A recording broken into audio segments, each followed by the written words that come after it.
Okay, I thought I'd take a moment and talk about collision detection and hitboxes. In like a game that has 2D graphics, that's a fairly simple process. If you're dealing with hardware sprites, testing for hardware sprite collision, that could be done at a hardware level, and that would be quicker and faster than checking XY coordinates. Um, for example, like let's say you have two dots that are approaching each other. Um, when you go to move the dot, before you move the dot, X number of pixels, and you can actually have offsets. So you have the current XY position. Now this is 2D, so you have the current XY position, and then you'll have an offset. Those offsets in the XY axis would be either a positive or negative number. So you grab a pixel in that area, that you're moving to, and if something is there like a color or some type of data like I would say like a color, as opposed to a quote quote transparent color, then you have a collision. The problem occurs when you have complex shapes. And that's what I was going to show you with Gordon Darby, because this might help understand why things slow down. The choices I think certain game companies make, and maybe some ways to improve it, or maybe they even do this. I'm not really sure, but we'll kind of talk about it as we go. Okay, so we can start out with the idea of a collision box. So if you take a look at this is a Preston Garvey. I don't know why I keep calling Gordon for. But anyways, this is Preston Garvey. Now imagine he is a 3D model. Okay, so this is like a 2D image, but it is a 3D model. And you can see that every shape has like a 3D, it's kind of 3D. It's not exactly formed out of blocks. So let's say you were going to shoot a projectile at, um, let me do this at Preston Garvey. So let's say that you're shooting at him and the bullet is here, right? And the bullet is here. And then the bullet is here. Okay. So you have to calculate not only the trajectory in a 3D space, which is X, Y, and Z. You have X and Y, which are, up, down, left, and right, but you also have depth. But we're not going to talk about that just yet, but we're talking about more X, Y. So pretend everything is stamped out like a stamp. So you have a 3D image that's stamped like this. So you take a shot here, and clearly this is not even near this NPC. So, and then you take a shot here, but it's close to the NPC, but it didn't hit the NPC. And then you have a shot here which hits the NPC. When you have a lot of objects in 3D space and you're constantly checking the specifics of a mesh, because you have a mesh is basically a bunch of XYZ points and particular nodes that are defined in those XYZ points. So you'll have a starting point and then an XYZ, XYZ, XYZ.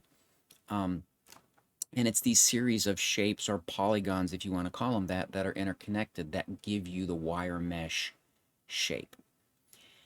To calculate a lot of objects when you have something like a fast moving projectile is unless you have a really fast system or a highly optimized engine, um, it's gonna take too long to do it. So here's what I think Bethesda did. They created what they called hitboxes. So in a sense, Preston Garvey can be defined by this square, by this square for his arm, okay, by this square, by this square, by this square, and by this square, okay? So when you fire a projectile, if it encounters a hitbox, which is the largest shape, the largest size an object can be, then the game, so let's say you shoot here, the game will then say it was in an NPC's hitbox. Let me now check the mesh. So now I'm going to look at the mesh. So if you have a lot of gunfire going on and everything is missing, your frame rates are going to be cool. But if everything is hitting something else, that's going to put a little bit of lag on your frame rate. Your frame rates could drop. And that includes if bullets hit objects in the environment or anything. So if they're just flying through the air, you know, your frame rate's going to be cool. But if you have a lot of objects and you got a lot of projectiles going about, it's going to slow down, because now it has to check the individual mesh as opposed to just a simple large object. It's got an XY. So if you're looking at like a square grid, right? I mean, like a box, it would look something like this over his head, right? So you got this on top of his head. So it's just simply checking XY, XY, XY, very large. It doesn't have to check every single polygon. It's checking one giant polygon, one giant shape.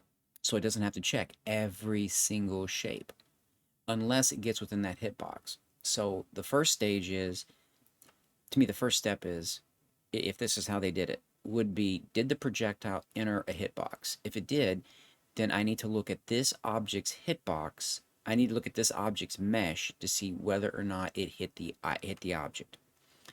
And that would be the same if it was a direct hit anywhere inside, anywhere on this NPC. It would go, the projectile would go into the hitbox. The hitbox say, okay, it's this NPC's hitbox was, did he get hit? And it's going to do it. So it's like a rough estimate, and then it has to look at the actual mesh, which is a detailed estimate, or a detailed kind of I need to take a closer look at this. If you're looking at something like a fence, let's see if we can find a fence of some kind. Let's see if we can find a fence. All right, let's take a look at this. This is a good example here, or an example. Let's copy this image. All right, let's go back over here to GIMP, right? And let's go over this way to create from clipboard. All right, and then we're gonna make this bigger. Okay, so in this instance here, this particular object, you can look at a materials file. You could reference a materials file. So you're firing a projectile at the fence, right here.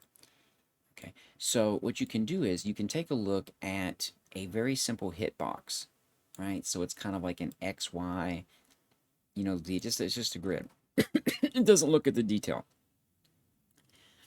And then you can say, okay, if the material is a mesh, I can calculate a percentage of that bullet passing through and that bullet hitting that mesh. And that holds true for any fence. So that would hold true for this type of fence, or even this type of fence. So the odds of going through here might be small, so they might say, well, the material this is made out of, or the object that it's made out of. I would see it more happening on an object level rather than a material level. That somewhere in this particular mesh is a definition of something that can define whether a bullet can pass through. And then it's just simply, I'm in a hitbox, cool. A percentage I can go through, cool, the bullet passes through. And that way you don't have all these hits on a mesh, and all that kind of stuff. Sometimes they'll just say, okay, it can pass through 100% of the time. And therefore the hitbox may be a simple, like it may be this, and this, where all of this information in here, all of this is open. So it's like a hitbox is 1 part, 2 parts, 3 parts. That is another way to do it. Now, if you want to really do it on a detailed level, instead of, this is kind of like a way I would imagine doing this. And so this is kind of a concept now. This is not necessarily an absolute, but what I would do is, if this hitbox here, if you define, and it's just like I say, it's a hitbox is, it's just it's a mesh that consists of very, very basic, or you can call it primitive shapes, very basic. So let's say this is your hitbox. So a projectile come into your hitbox. Okay, the mesh. What you can do is calculate where the projectile is. So let's say the projectile's here. Look at the mesh's texture and then map from the 3D environment back to 2D, map it back to 2D. So therefore, you can say, okay, there is not a transparent uh, pixel here. Therefore, it's a hit. You fire again, and you hit here. So you map it back. You take the 3D XY and you map that back to the texture, the DDS texture. It's a wraparound texture, so you're gonna have to map it. You map it back, which should be some, if I haven't looked at the data, but it might be a simple calculation. If not, try to, it seems like they could try to, it would be possible to code this for a very simple calculation, but you map it back to a 2D. And if there's a transparent pixel here, you allow the projectile to pass through.